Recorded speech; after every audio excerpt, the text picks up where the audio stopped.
সময় কত দ্রুত চলে যায় মা। তোমার সেই দুষ্ট ছেলেটা এখন কত বড় হয়ে গেছে, আর তুমিও পেরিয়েছ 50টি বসন্ত। কোনো দিন কি তোমাকে এক টুকরো সুখ দিতে পেরেছিলাম?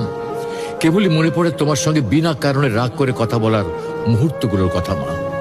মা, আমি ছোট, অবুঝ আমি তোমার কাছে।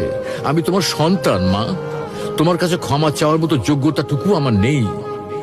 সন্তানরা হলো ধারালো চাকুর মতো, না চাইলেও মায়েদের কষ্ট দেয়, আর মায়েরা তাদের ক্ষমা করে দেয়।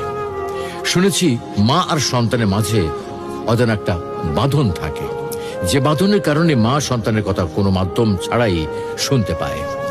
তুমি কি আমার হৃদয় থেকে কথা বলাগুলো শুনতে পাচ্ছ মা? মা, তোমাকে খুব মনে পড়ে মা। তোমাকে অনেক অনেক বেশি ভালোবাসি মা। দুনিয়ার সবকিছু বদলাতে পারে, কিন্তু মায়ের ভালোবাসা কখনো বদলাবার নয়। মা মমতার মহল, পিপাসার জল, ভালোবাসার সিন্ধু, সর্বোত্তম বন্ধু, ব্যথার ঔষধ, কষ্টের সুখ। মা চাঁদের ঝিলিক, মা যে স্বর্গের মালিক। মৃত্যুর জন্য অনেক রাস্তা আছে, কিন্তু জন্ম নেওয়ার জন্য আছে শুধু মা।